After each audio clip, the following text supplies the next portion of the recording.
Hello guys, welcome back to my channel. कैसे हैं आप सब? आई होप आप सब अच्छे होंगे। एंड मैं आ गई हूँ आपके लिए एक और नया व्लॉग लेकर।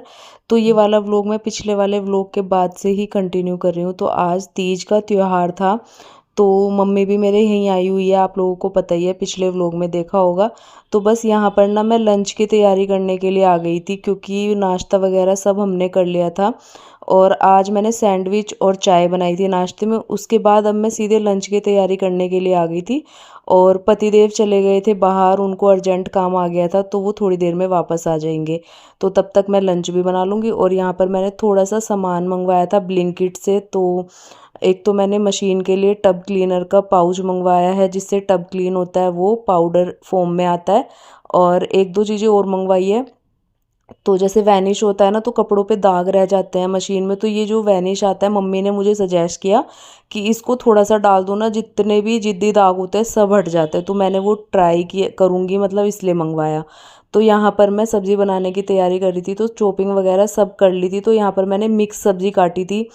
तो आज मैं बनाने वाली हूँ सांभर, तो उसके लिए मैं तैयारी कर रही थी। तो सब्ज़ी मैंने सारी कुकर में डाल के सारे मसाले ऐड कर दिए, साथ ही साथ सांभर मसाला भी। तो सीटी लगाने के लिए मैंने गैस पे चढ़ा दिया। उसके बाद मैं चली गई थी रेडी होने के लिए। मैंने कहा तब तक मतलब सब्जी बनेगी, सब्जी उबलेगी, तब तक मैं रेडी भी हो जाऊंगी। तो तीज का त्योहार है, सब कुछ ग्रीन ग्रीन अच्छा लगता है इस दिन ना। ग्रीन चूड़ियाँ, ग्रीन कपड़े, तो अच्छा लगता है। और हमारे यहाँ तो सबसे ज़्यादा जो माना जाता है ना, झूला झूलना और मेहंदी वगैरह लगाना। और जब शादी हो जाती है तब तो 16 श्रृंगार करते हैं। व्रत वगैरह हमारे यहाँ नहीं रखा जाता, पकवान बनते हैं, आप कुछ भी बना सकते हैं। पहले तो मम्मी और जैसे कचौड़ी वगैरह बनाते थे, मठरी वगैरह, मतलब कुछ भी पकवान आप बना सकते हैं, तो ऐसे मनाया जाता है। बट यहाँ झूला झूलने के लिए तो कहीं है ही नहीं। मैंने पतिदेव से दिखवाया भी कि जब आप ऑफिस से आओगे तो आते हुए देख के आना कि इधर यमुना विहार साइड बहुत सारे पार्क है, तो वहाँ पर झूला वूला लगा है क्या। बट उन्होंने कहा कहीं भी झूला नहीं लगा। तो फिर हम जा ही नहीं पाए, फिर मन नहीं। पतिदेव बोल भी रहे थे कि एक काम करते हैं, मॉल चलते हैं। तो फिर मैंने मना कर दिया, मैंने कहा छोड़ो यार, अब नहीं जा रहे। क्योंकि एक होता है ना, या तो शुरू से प्लान बना हो तो अच्छा लगता है। फिर मैं कहीं भी नहीं गई। उसके बाद मैं यहाँ तड़के की तैयारी करने लग गई थी सांभर के। तो कड़ी पत्ता और राई मैंने तड़का दिया था। उसके बाद मैंने उसमें जो है सांभर ऐड कर दिया। सांभर में मैंने सब कुछ पहले ही मसाले वगैरह सब ऐड कर दिया था। और आप इसमें इमली का पानी डाल सकते हैं अगर आपको अच्छा लगता है। वैसे सांभर में अच्छे लगता है, थोड़ा सा खट्टापन आता है। उसके बाद मैंने इसको हल्का हल्का सा मैश कर दिया था। जो सब्जियां थोड़ी सी मतलब मुझे हार्ड लग रही थी, तो हल्का सा मैश कर दिया। अब इसको थोड़ा सा ढक के पकाएंगे। उसके बाद मैंने थोड़ी सी नारियल की चटनी भी बनाई थी। और उसके बाद उसमें मैंने तड़का लगाया, राई का और कड़ी पत्ते का ही मैंने इसमें तड़का लगाया है। और वो थोड़ी सी चटनी बनी, मैं सोच रही थी थोड़ी ज़्यादा बन जाएगी, बट मैंने इतना ही नारियल लिया था और उसकी चटनी इतनी सी ही बन पाई, क्योंकि मुझे अंदाज़ा नहीं था उतना। फिर उसके बाद यहाँ पर मैंने इडली का बैटर तैयार कर लिया था। उसके बाद उसमें मैंने सबसे लास्ट में इनो ऐड करा, और उसको एक ही डायरेक्शन में आपको मिक्स करना है, आपको दूसरी डायरेक्शन में नहीं, फिर इडली ना स्पॉन्जी नहीं बनती। तो मैंने उसको एक ही डायरेक्शन में अच्छे से मिक्स किया। उसके बाद बैटर बिल्कुल रेडी हो गया था, तो मैंने इडली स्टैंड में फिल करना शुरू कर दिया।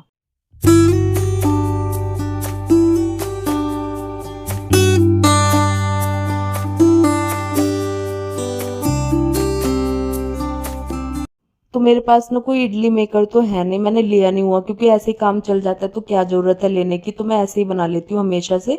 बस मैंने ये इडली स्टैंड लिया हुआ है। तो इडली का बैटर जो है मैंने पूरा फिल कर लिया था, और एक इतना बड़ा बर्तन ले लिया था, जिसमें पानी गर्म करके, मतलब बिल्कुल उबाल के, और उसी में मैंने इडली स्टैंड रख दिया था, उसको कवर कर दिया ऊपर से।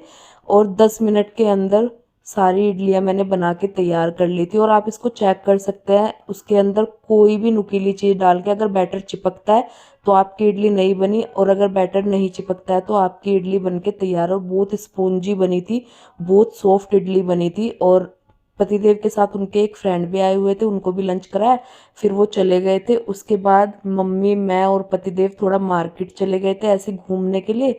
मम्मी बोलने लगी कि चल तुझे चूड़ी दिला के लाती हूँ। फिर मम्मी ने यहाँ पर किचन में मेरी हेल्प कराई। और मम्मी आ जाती है ना, मतलब बर्तन तो मुझे करने ही नहीं पड़ते, फिर बर्तन साफ करना ना मम्मी कर देती है। तो उसके बाद मौसम बहुत ही अच्छा हो रखा था। फिर मेरा ना एक पार्सल आ गया।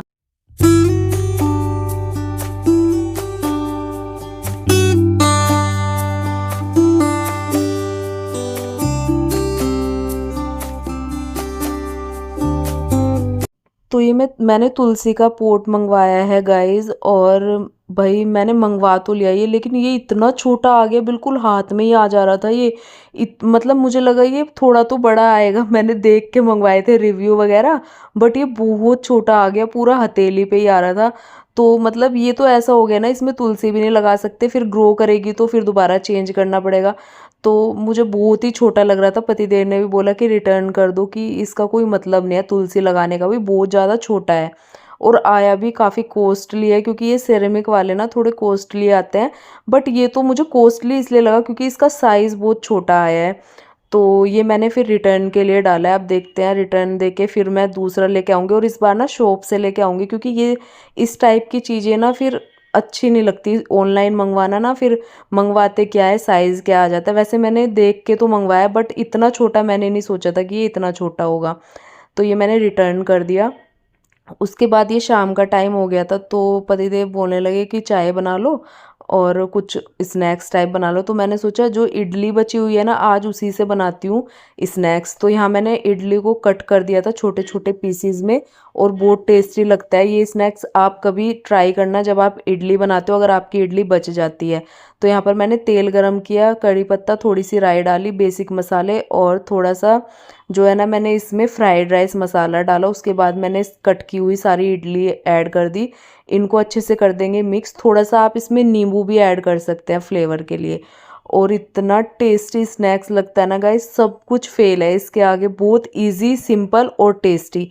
और फिर मैंने साथ साथ चाय भी बनाई, और साथ ही साथ फिर मम्मी बोलने लगी कि थोड़ा सा आज त्योहार है, हलवा भी बना ले। तो मैंने कहा चलो। तो फिर हमने यहाँ हलवे की भी तैयारी करी। तो यहाँ पर मैं हलवा बनाने की तैयारी कर रही थी, तो मैंने यहाँ देसी घी लिया, थोड़ी सी सूजी ऐड करी, और उतना ही बेसन ऐड करा। फिर दोनों को मिक्स करके ना अब इसको अच्छे से भूनना है जब तक गोल्डन ब्राउन, मतलब कलर चेंज नहीं हो जाता। तो मुझे थोड़ा सा घी इसमें कम लग रहा था, फिर मैंने इसमें थोड़ा सा घी और ऐड करा। फिर उसको भूनेंगे गोल्डन ब्राउन होने तक। और इसका ना कलर पे बहुत फ़र्क होता है हलवे के। जैसे आप वाइट वाइट छोड़ दोगे ना, तो अच्छा नहीं लगता है देखने में भी और खाने में भी, लेकिन जैसे हल्का सा ब्राउन होता है ना, तो खाने में भी अच्छा लगता है, क्योंकि वो अच्छे से पक जाता है। फिर मेरा हाथ मतलब ऐसे चलाते चलाते ना, उसको पकाते पकाते दुखने लग गया था। तो मैंने पतिदेव से बोला कि थोड़ी देर के लिए आप इसे चला दो। फिर मैं दूसरी तरफ तैयारी करने लग गई थी चाय की। और यहाँ पर हमारा जो है हलवा भी बन के रेडी हो चुका था। बस थोड़ा सा मैं इसको बाद में मिक्स करते रहूँगी, क्योंकि जितना ये आप पकाओगे ना लास्ट में, और घी हल्का हल्का सेपरेट होता रहेगा, ये उतना ही टेस्टी बनता है। आपने देखा होगा गुरुद्वारे में ना कड़ा प्रसाद मिलता है, उसको ना वो काटते रहते हैं, मतलब घुमाते रहते हैं, और उसका ना घी और बिल्कुल जो आप हलवा बनाते हो वो अलग हो जाता है। तो इसीलिए वो इतना टेस्टी लगता है। बट मैं उतना तो नहीं कर पाई थी, लेकिन हाँ बहुत टेस्टी बना था। उसके बाद सीधे हम आ जाते हैं नेक्स्ट मॉर्निंग में, मतलब सोमवार की। और आज है सावन का तीसरा सोमवार।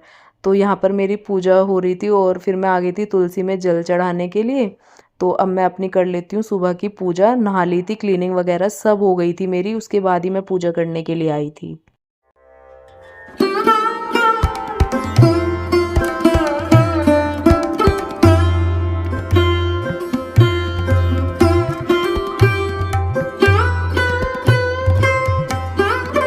फिर मैं आई किचन में, क्योंकि मुझे बनाना था पतिदेव के लिए टिफ़िन। थोड़ी सी तैयारी तो मैंने कर दी थी पूजा करने से पहले, नहाने के बाद। और फिर मैं चली गई थी पूजा करने के लिए। उसके बाद पतिदेव भी रेडी हो रहे थे ऑफिस के लिए।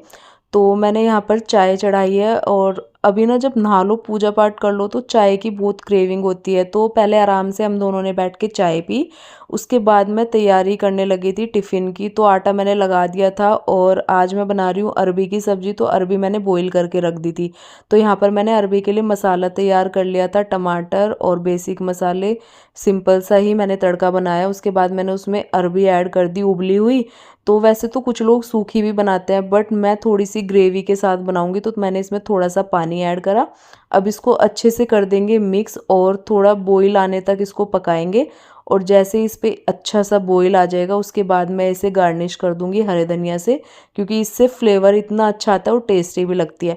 फिर मैंने रोटियां भी बना ली थी साथ ही साथ। अब पैक कर देती हूँ मैं पतिदेव का टिफ़िन। तो सब्ज़ी मैंने पहले ही डाल के रख दी थी टिफ़िन में, थोड़ी सी ठंडी हो जाएगी। ठंडी वैसे पहले भी हो चुकी थी, क्योंकि मैं जो टिफ़िन यूज़ कर रही हूँ ना अभी कांच का है, तो गर्म चीज़ें उसमें डाल ही नहीं सकते।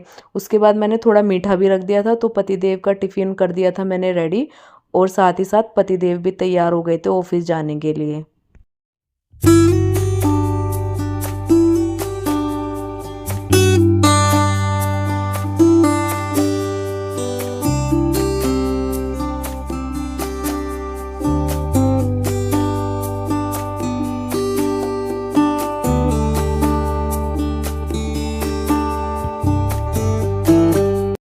तो पतिदेव जा चुके थे ऑफिस, उसके बाद मैं अपना बाकी का जो मेरा पेंडिंग काम है उसको करूँगी। तो थोड़े से मैं यहाँ कपड़े वॉश करने के लिए लगाऊंगी। थोड़े से ही कपड़े थे तो मैंने कहा उनको भी वॉश कर देती हूँ, क्योंकि उसके बाद ना आज मुझे अपनी मशीन टब क्लीनिंग पे लगानी थी। तो मैंने कहा फिर कपड़े पड़े रहेंगे, वैसे तो साइन बार बार आ जाता है जैसे ही मैं कपड़े धोने के लिए जाती हूँ ना, और कपड़े डालना शुरू करती हूँ, मशीन चलाती हूँ, तो टब क्लीनिंग का ऊपर ही साइन आ जाता है, कल से आ रखा है। तो आज मुझे ये करना ही है। उसके लिए मैंने सुबह पानी भी भर लिया था, क्योंकि पानी बहुत यूज़ होता है इसमें। उसके बाद कपड़े वगैरह धुल गए थे तो मैंने सुखा दिए थे, तो फिर मैंने मशीन जो है टब क्लीनिंग पे लगा दी थी। और मौसम हो रहा था एकदम बारिश का, बट हुई नहीं। इतनी ज़्यादा गर्मी हो रही थी इस टाइम पे, बहुत ही ज़्यादा उमस, इतनी भयंकर वाली, काम करने का भी मन नहीं करता है ऐसे में। तो गाइज अभी हो रहा है दोपहर का टाइम, और मैंने अभी लंच कर लिया है। तो अभी थोड़े बहुत बर्तन हुए हैं, उनको वॉश करूंगी। और बाहर से अभी कपड़े लेकर आई हूँ, सूख गए हैं। बारिश का एकदम मौसम ऐसे बन गया ना भयंकर वाला। वैसे आती तो है नहीं, बट पता नहीं चलता है। तो मैंने कपड़े ना अंदर लाके रख दिया, अब देखते हैं होती है कि नहीं। वैसे हो तो रही नहीं है, उमस वाली गर्मी हो रही है बहुत ज्यादा। तो मैं तो एसी वाले रूम में ही बैठी थी, अभी खाना खाया, और खाना खा के ना ऐसा लगता है कि थोड़ी देर लेट जाओ, बट टाइम नहीं है। थोड़ा बहुत जो काम है ना वो साथ के साथ करूँगी।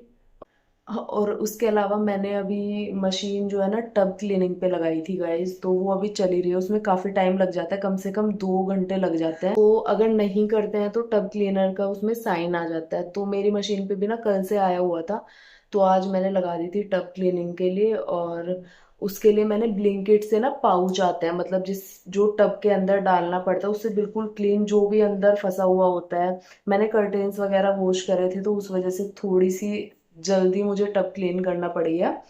और अभी मैंने लगा दिया, अब देखते हैं। तो अभी मैं टाइम देख के आई हूँ, तो 20 मिनट और बचे हुए थे। तो मैं आ गई थी किचन में, अब मुझे करनी थी लंच करने के बाद वाली क्लीनिंग। तो मैंने लंच कर लिया था। तो यहाँ पर जो लेफ़्ट ओवर सब्ज़ी है ना, थोड़ी सी बची थी, तो उसको मैं रख दूँगी अभी निकाल के, क्योंकि बर्तन साफ़ करूँगी। और ये इतनी सी सब्ज़ी थी, एक पाव मैंने अरबी बनाई थी, उसमें से मैंने पतिदेव को भी दे दी, खुद भी खा ली, तब भी बच गई ये। जितना भी कम बना लूँ तब भी थोड़ा बहुत बच ही जाता है। उसके बाद ये बास्केट में जितने भी सूखे हुए बर्तन थे, पहले मैं उनको अरेंज करूँगी, क्योंकि फिर थोड़े से बर्तन हैं। तो बास्केट में अगर मैं वॉश कर करके रखूँगी तो पहले वाले भी सारे गीले हो जाएंगे। तो सूखे हुए बर्तन लगा देते हैं सब अपनी अपनी जगह पर। उसके बाद जो बाकी के बर्तन हैं वो क्लीन करूँगी।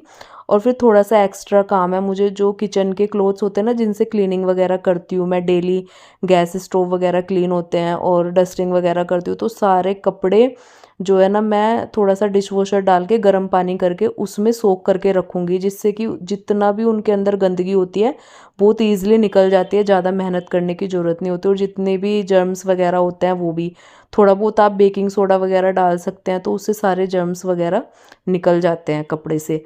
तो यहाँ पर मैं फिर बर्तन वॉश करने के लिए आ गई थी, तो फटाफट से सारे बर्तन क्लीन कर दूँगी, उसके बाद बाकी का काम करूँगी।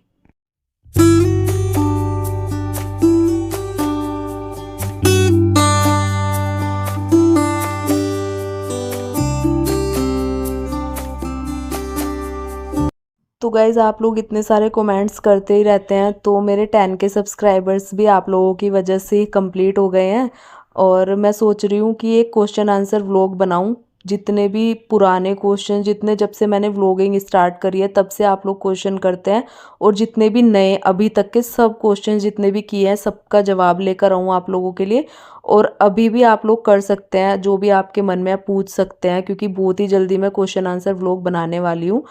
तो आप लोग क्वेश्चंस करना अच्छे अच्छे, तो मैं भी जवाब दूंगी। उसके बाद यहाँ पर मेरी किचन क्लीनिंग हो गई थी, और मैंने ये कपड़े भी सो करके रख दिए। थोड़ा सा पानी गर्म कर दूंगी, और ये वाला व्लॉग मैं करूँगी यहीं पर एंड। आई होप आपको पसंद आएगा तो चैनल को कर देना सब्सक्राइब। मिलूंगी नए व्लॉग में, तब तक के लिए bye bye and take care.